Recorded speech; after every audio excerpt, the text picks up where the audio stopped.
Chapter 16. Appeal. As I end this book, let me take the opportunity to make some appeals, as well as share personal expressions of gratitude. To my fellow Tibetans, never lose hope, however dark the sky may become. As our saying goes, if you fall 9 times, you get up 9 times. Always remember that a bright sun awaits behind the clouds. We are an ancient people with a long history of resilience. For millennia, we Sampa. Eaters have been the custodians of the expansive Tibetan plateau, known as the roof of the world. Throughout our history of more than 2 millennia, we have navigated through all sorts of ups and downs, always sure of our identity as a people with our distinct language, culture and religion, and the core values that define us. Today's dark period of communist Chinese occupation may seem endless, but in our long history, it is but a brief nightmare. As our Buddhist faith teaches us, nothing is immune to the law of impermanence. Some might think, given my age and communist China's position as a global power today, that time is not on our side. I disagree. Yes, the Dalai Lama institution plays today an important role in unifying Tibetans everywhere. But let us not forget that while the Dalai Lama institution is only 500 years old, Tibet's history is older by more than 1.5 millennia. So, I have no doubt that our struggle for freedom will go on, for it pertains to the fate of an ancient nation and its people. As an inherently unstable system, totalitarianism definitely does not have time on its side. Time is on the side of the people, Tibetans as well as Chinese, who aspire for freedom. What we need is patience, unflagging determination, unity, and courage, rooted in the clarity of our goal. Today, after more than 6 decades of being in exile, the issue of Tibet remains strong in the world's consciousness. This is thanks to our unflagging determination and steadfast commitment to our just cause for the freedom of a people. Saving Tibet is a noble work. It is the work of the Dharma, which, as Buddhists, we believe to be the true source of happiness for all beings. Therefore, regardless of the provocation and the understandable human urge to respond to violence with violence, I appeal to you never to give in to this impulse. See the humanity even in our oppressors, because ultimately it will be with their humanity that we come to some kind of settlement. But this does not mean that we should allow abuse and the violation of our human dignity to go unchallenged. In whatever ways we can, we must stand up against injustice. Nonviolence does not preclude taking a firm stand and expressing our opposition in a forceful way. Mahatma Gandhi has taught the world the enduring power of what a robust and effective nonviolent struggle means. Especially to my fellow Tibetans who are living in free countries, I say, never forget our brothers and sisters who are oppressed in our own homeland. They look to us as their hope in dark times and expect us to keep bright the flame of our aspiration for a free way of life. To the great nation of India and our Indian Dharma brothers and sisters, you have been my host and my home since 1959. I have spent more of my life in India than in my own homeland of Tibet. I will never forget the amazing and long generosity you have offered to me and my people in exile. The fact that India gave us a new home, a base, is what enabled us, more than anything else, to re-establish our civilization in exile and to keep the torch of justice for Tibet alight for so many decades. We Tibetans have always looked to India as the source and teacher of wisdom, knowledge, and spirituality in our Buddhist tradition that was received from you many centuries ago. Throughout our long religious and cultural history, India, Aryabhumi, the land of the noble ones, has been our guru, and we Tibetans the chela student. I thank you for your unflagging support of me and my people, and I request of you to continue to extend the same as long as we need it. To Chinese brothers and sisters, I appeal to you to open your hearts to the ongoing plight of the people of Tibet.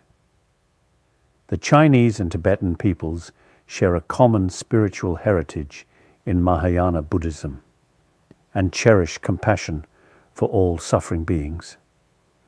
I assure you that through the long history of my struggle on behalf of the Tibetan people, I have never harbored enmity against the people of China. I have always urged Tibetans not to give in to hatred due to the injustices inflicted by a cruel government in the name of the Chinese people.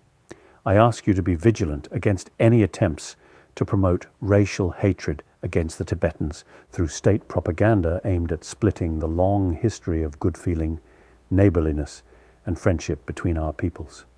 I appeal to you to make efforts to understand that the Tibetan struggle for freedom is not only just, it is also not anti-Chinese. Help us find a peaceful, lasting solution to the issue of Tibet through dialogue in the spirit of understanding and accommodation. Over the years, many Chinese scholars and intellectuals have spoken out. I believe many Chinese who know the truth about Tibet, its culture and its people, will come out when they are able to express their true feelings without fear of reprisals.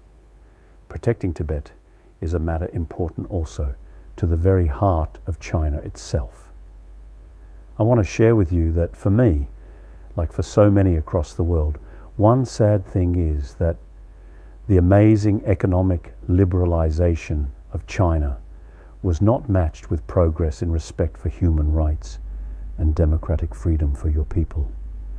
To the nations and peoples of the world, especially those who have stood in solidarity with the Tibetan people, your expressions of concern and support, as well as the attention of the international media on Tibet, continue to encourage us and give us comfort. I thank you and ask you not to forget Tibet at this critical and challenging time in our people's long history.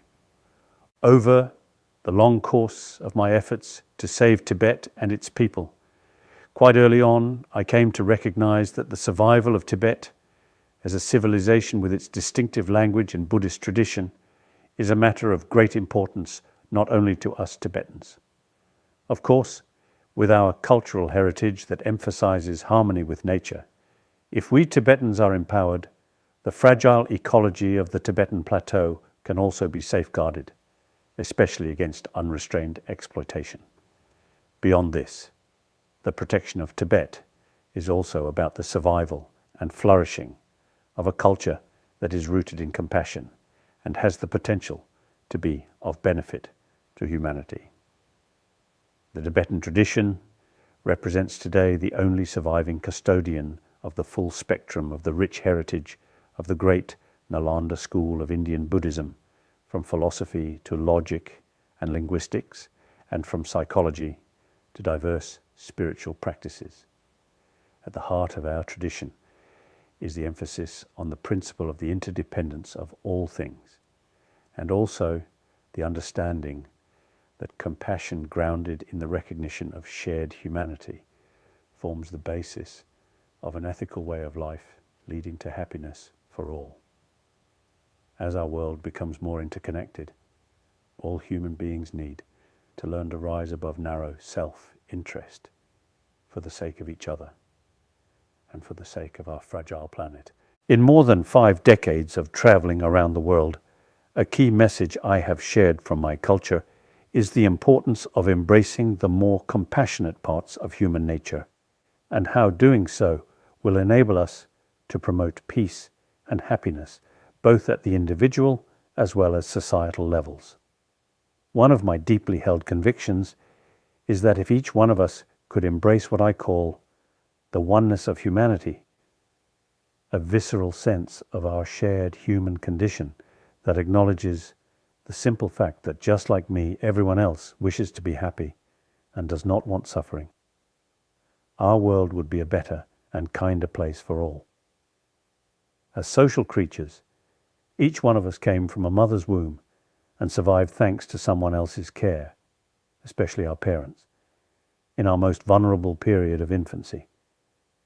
This total dependence on another's care and the inborn appreciation of others' care that comes with it are what have imprinted in us the natural capacity to care for others, even for strangers.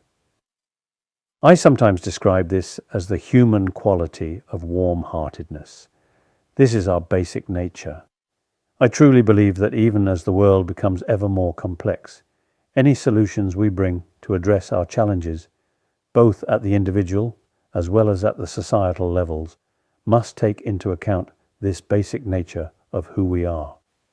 I deeply believe that Tibetan knowledge and our culture of compassion have the potential to offer a rich resource to promote inner peace and happiness for all.